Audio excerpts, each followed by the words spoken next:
Եվ այսպես Մոսկվայի ծրագրերը Հայաստանի Հանրապետության նկատմամբ բարձրաձայնվել են, հարգելի հեռուստադիտողներ, հիշում եք, չէ, Նիկոլ Փաշինյանը, երբ որ աշխատում էր ընդդիմություն նախկին իշխանությունների ժամանակ եւ ազգային ժողովում ելույթներով էր հանդես գալիս, շատ էր սիրում ցիտել Կարգին հաղորդումից ինչ որ մի դրվագներ, կարող ենք մեկ էլ օրինակ այսօրվա մեր զրույցը սկսել հենց Կարգին հաղորդման դրվագներից մեկը ցիտելով, հիշում եք սյուժեներից մեկում հերոսը մեկ այլ հերոսներին ասում է տղեկ հետ եկեք կատակ էր անում տպավորությունն է, որ Հայաստանի Հանրապետության իշխանությունները կարծում են, որ Ռուսաստանի հետ հարաբերությունների համատեքստում այս մոդելը կարող է աշխատի եւ ինչ որ մի պահի ռուսական կողմից գնահատական կհնչի ու Նիկոլ Փաշինյանն էլ վեր կկենա եւ քաղաքացիական պայմանագիր կուսակցության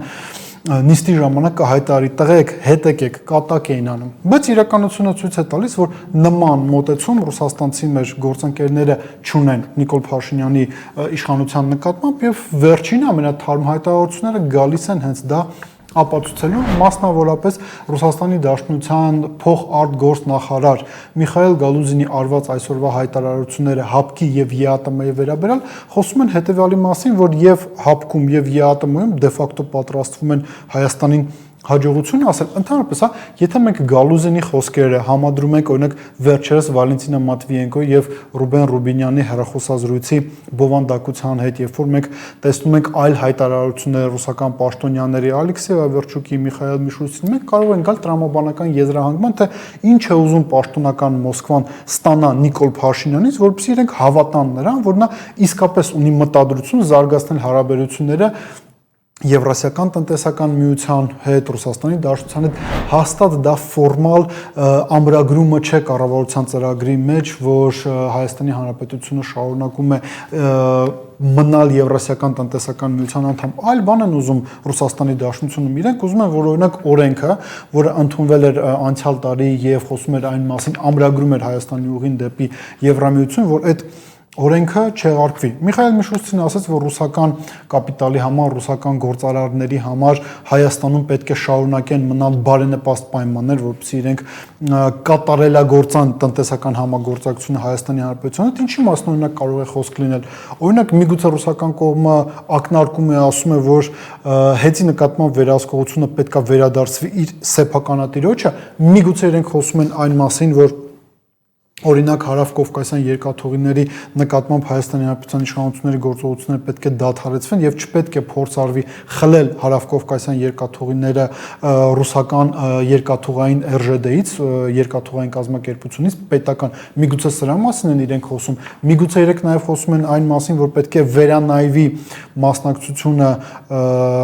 Տրիպ նախագծի շրջանակներում Ռուսաստանի Դաշնության, Իրանի Իսլամական Հանրապետության մեր բարեկամների, միգուցե իրենք սրա մասին են խոսում, միգուցե իրենք սա են ակնարկում եւ այս քայլերն են սպասում Հայաստանի Հանրապետության իշխանություններից, որպեսզի իսկապես սկսեն իրենց հավատալ, որ իրենք կատակ չեն անում եւ իսկապես ունեն մտադրություն զարգացնել հարաբերությունները Ռուսաստանի եւ ԵԱՏՄ-ի հետ, իսկ հիմա գանք Գալուզինի հայտարարություններին, տեսեք ինչ ասում Գալուզինը, որ այսպես ճշմարտության պահը ՀԱՊԿ-ի վերաբերյալ կարծես թե մոտենում է եւ նոյեմբերի 11-ին հնարավոր է որոշում կայացվի, ըստ որի Հայաստանը կզրկվի ձայնի իրավունքից Հավաքական անվտանգության կազմակերպությունը, որովհետև ռուսական կողմի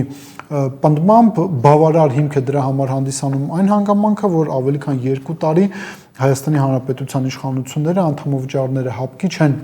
վճարել։ Տրամաբանորեն այս ամեն ինչը չէր կարող անուշադրության մատնվել Հայաստանի Հանրապետության իշխանությունների կողմից եւ քաղաքացիական պայմանագիր խմբակցության ներկայացուցիչ Սարգիս Խանդանյանը ինչ ասեց այսօր, ինքը ասում է, որ ՀԱՊԿ վերադարձի ճանապարհը կարծես թե ընդհանրապես փակ է, Հայաստանը չի պատրաստվում վերանայել իր մոտեցումները ուղիղ այնքան ժամանակ, մինչեւ ՀԱՊԿ-ը չվերանայի իր մոտեցումները Հայաստանում տեղի ունեցած իրադարձությունների վերաբերյալ 22-23 թվականներին տեղի ունեցած իրադարձությունների վերաբերյալ սա է Սարգիս Խանդանյանի մոտեցումը, քաղաքացիական պայմանագիր կուսակցության մոտեցումը, բայց մենք տեսնում ենք, որ Ռուսաստանը եւ ՀԱՊԿ-ը առհասարակ դրանից ելնելով չեն վերանայում իր մոտեցումը Նիկոլ Փաշինյանի եւ նրա կողմից վարած քաղաքականության վերաբերյալ հաջորդ կետը, որին անդրադարձել էր Միխայել Գալուզինը, վերաբերվում էր ԵԱՏՄ-ում Հայաստանի մասնակցությանը եւ շատ հստակ ձևակերպում է տալիս։ Չեն ասում, հա Ռուսաստանի իշխանությունները ամրագրեք, օրինակ կառավարության ծրագրում, որ դուք շարունակում եք մնալ Եվրասիական տնտեսական միության անդամ, ասում են անցկացրեք, հանրաքվե։ հանրակրվե Եվրասիական տնտեսական միության կամ Եվրամիության անդամակցության վերաբերյալ Միխայել Գալուզինը նաև նշեց, որ նախընտրական փուլում խորհրդանական ընտրություններից առաջ Նիկոլ Փաշինյանը քանից անդրադարձել է այս հարցի, որոշ դեպքերում ինքը նաև քաղաքացիների հետ հանդիպումների ժամանակ ասում էր, որ անհնար է Հայաստանը հիմա դառնա Եվրամիության անդամ, բայց Գալուզինը նշում է, որ դրանից պարզություն այս հարցում չի արձանագրվում եւ ճիշտ կլինի, որ Հայաստանը մինչեւ դեկտեմբեր անցկացնի հանրակրվե Եվրասիական տնտեսական միության անդամակցելու վերաբերյալ Սարգիս Խանդանյանը նաև սրան է արձագանքել եւ ասել է, որ մինչեւ դեկտեմբեր նման բան տեղի չի ունենալու, նա կրկնել է մի խոսքով այն բոլոր գնահատականները, որը տալիս է Նիկոլ Փաշինյանը, բայց գալով մեր զրույցի սկզբին այդպիսի իրավիճակ չի լինելու, որ ասեն տղեկ կատակ էր անում, հետ եկեք։ Ռուսաստանի Դաշնության իշխանությունները ըստ հայկական մամուլում տեղ գտած հրապարակումների մոտ 1 ամսվա ընթացքում հնարավոր է պատժամիջոցների նոր փաթեթ կիրառեն Հայաստանի Հանրապետության նկատմամբ Նիկոլ Փաշինյանի կողմից վարած քաղաքականության պատճառով, ինչ պատժամիջոցների մասին է խոսքը, Ռուսաստանում աշխատող Հայաստանի Հանրապետության քաղաքացիներին կարող են արտաքսել Ռուսաստանի Դաշնությունից։ Սա պատժամիջոցներից մեկն է, եթե պայմանականորեն, օրինակ 300-ից 500,000 հայ Ռուսաստանից արտաքսվում է Հայաստանի Հանրապետություն, դա շատ լուրջ խնդիրներ է ստեղծելու թե գործազրկության հետ կապված խնդիրների համատեքստում, թե գնաճի համատեքստում, ինչպես նաև կրճատվելու ընդհանրապես մեր բյուջետային մուտքերը, որովհետև արձանագրենք, որ Ռուսաստանից Հայաստան ահռելի քանակով տրանսֆերտային փոխանցումներ են գալիս։ Սա լուրջ խնդիր կարող է հանդիսանալ Հայաստանի Հանրապետության համար, Նիկոլ Փաշինյանի իշխանությունների համար։ Երկրորդ քայլը, որը կարող է մոտ 1 ամսվա ընթացքում կիրառել Ռուսաստանի Դաշնությունը, վերաբերվում է նրան, ինչի մասին ասում էր Վալենտինա Մատվիենկոն Ռուբեն Ռուբինյանի հետ տեղի ունեցած հեռախոսազրույցի ժամանակ։ Իդեպ մի փոքրիկ դետալ էստեղ ամրագրենք, արձանագրենք ձեր հետ։ Տեսեք, հարգելի հեռուստադիտողներ, իշխանությունները ամրագրում են իրենց իրական նկարտումները շատ սիմվոլիկ քայլերով։ Ռուբեն Ռուբինյանը առաջին հեռախոսազրույցը որպես Հայաստանի Հանրապետության ազգային ժողովի նախագահ ունենում է Ուկրաինայի Գերագույն Ռադայի ղեկավարի հետ։ Արարատ Միրզոյանը վերանշանակվելուց հետո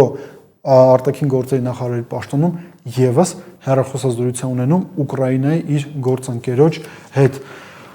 Արձանագրենք սա, իսկ հետևությունները այս ամեն ինչից հարգելի հեռուստադիտողներ դուք արեք, սա է, որ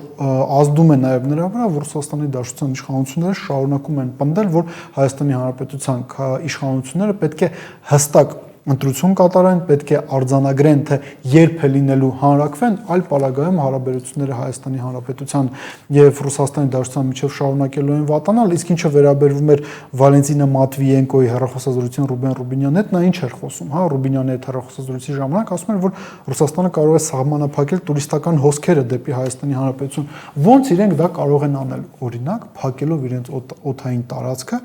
Հայաստանի Հանրապետության համար Հայաստանից ուղիղ ավիաթռիչքներ դեպի Ռուսաստանի Դաշնություն կարող է առհասարակ արգելվեն։ Այն քայլերից մեկն է, որին կարող է իսկապես դիմել Ռուսաստանի Դաշնությունը, որովհետև իրենք պահանջում են Նիկոլ Փաշինյանից արտաքին քաղաքական առումով հստակություն։ Հայաստանի Հանրապետության քաղաքացիներից եւս պահանջում են հստակ վերաբերմունք այս ամեն ինչի նկատմամբ ու ամփոփելով մեր այսօրվա զրույցը, տեսեք, երբ որ Սարգիս Խանդանյանը կամ Նիկոլ Փաշինյանը խուսափելով պատասխանատվությունից ասում են, դե մենք չենք կարող հանրակրվե իրականացնել, որովհետև այդ երկրորդ այլընտրանքը ԵԱՏՄ-ին իդեմս ԵՄ-ի ձևավորված չէ, սա ոչ թե հանգեցնելու է նրան, որ ռուսական կողմը ընդունելու է Նիկոլ Փաշինյանի, Սարգիս Խանդանյանի եւ Քաղաքացիական պայմանագիր կուսակցության այլ ներկայացուցիչների փաստարկները, այլ կարող է հանգեցնել նրան, որ ռուսական կողմը եւս մեկ նոր պահանջ առաջ քաշի եւ այդ նոր պահանջը կարող է վերաբերվի 102-րդ ռազմաբազայի տեղակայմանը Հայաստանի Հանրապետությունում։ Իրենք կարող են պահանջել հանրակրվե նաև ռազմաբազայի տեղակայման վերաբերյալ հետևյալ համատեքստում, որ եթե Հայաստանի Հանրապետությունը